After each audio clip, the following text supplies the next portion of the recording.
Victory, 2-1 winners. How pleased are you with that performance? Very pleased. Just a perfect scoreline, everything about it. The performance, the lot. I thought we dominated. I thought their keeper was man of the match. He made some unbelievable saves. We just needed to get over the line. We needed to win the game. It was simple as.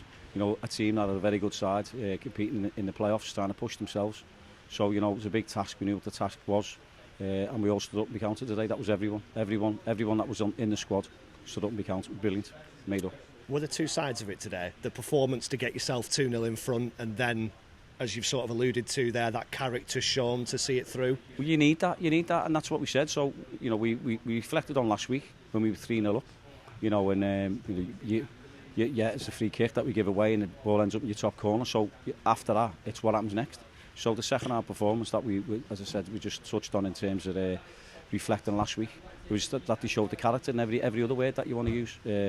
And it was just great because, as I said, they stood up and they counted, and we still had a couple of chances in the second half as well. So, what were the big differences today? I know the first half against Tranmere, obviously you were very impressive, but across the piece, what have you done today as a group that perhaps hasn't been done consistently in recent weeks? In terms of consistently, we haven't got results, so that's obvious. And I think in performances as a team and individuals.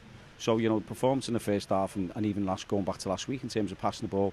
Last week slightly different in terms of first balls and second ball contacts and having the quality to score the goals we did.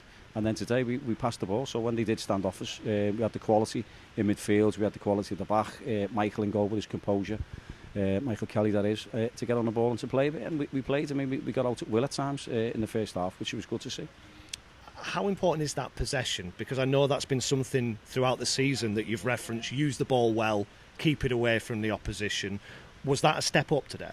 It had to be. That's what I'm saying. I mean, obviously the magnitude of the game in terms of what we're trying to do, trying to achieve, and then playing against a team like Salford. So we had to be good on the ball as individuals. You have to do the basics right, and I think we did. And we've done that more than most in the first half, and just come slightly off it. But they're at home, so they're going to ask more questions in the second half as well, aren't they? So they changed the personnel, they changed the shape, they changed everything. So to ask questions, and our lads at the back, Sonny Al Joffrey coming back in, headed everything. He was physical, he was aggressive. Devin Matthews at the back, you think he'd been playing in League Two all his career. And then you had Ben Ward, obviously a little bit unlucky with the penalty. I haven't seen it again, but my opinion, it's a wet surface. Looks like he slips. Referee said he slipped and he's took him out, but it is what it is. But I was really pleased just to get the result. You lost Jake Batty in the warm-up. I guess this is a two-part question. How is he? What's the situation with him? And how disruptive potentially could that have been? Well, it was, but you pick a team and you pick a squad, and you got lads that you've left out that that can come straight in. So when the news came into me, and just he's felt his knee slightly, so you take no chances. And I know we asked him, listen, can you get through it? He was a little bit, and I went right, took it out of his hands. Then that's fine. And then we addressed it accordingly. But Conor Grant's coming in and his composure on the ball and his passing, his range of passing. He's a big, strong, powerful lad. So he's coming in and asked a question. And Seb Quirk went on a bench for us. A word for your supporters. Some of the scenes, particularly the second goal after that Ben Woods free kick, which was wonderful. It felt really important today. Well, it was. I mean, the supporters are fantastic, aren't they? They come, they travel in the numbers, and they get behind the team, and they give you all the support, they give you everything.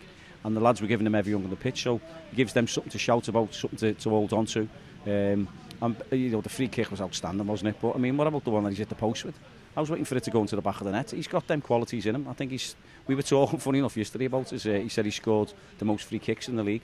And I said, well, just get another one tomorrow then. And they were the words. It's, you just say it tongue-in-cheek. And obviously, he should have had two, shouldn't he, really? But no, he's a great lad and he's a good player. And the way it's gone, you needed to win to keep that gap at 6 points. I guess you can only control what you do, but with hindsight, it's even more important. Spot on, Dan. I've said I don't want anyone looking at the phones. I don't want anyone shouting anything on. I'm not interested in what, because we have to look after ourselves with the games we've got, and that one was today, and it was an opportunity today for us to look after ourselves. And even at half time, I didn't want any going in and someone telling me to score or everyone telling the players to score. We weren't interested. It's about us, what we do, and what we've done today, and that's about getting the 3 points, and that's what we achieved.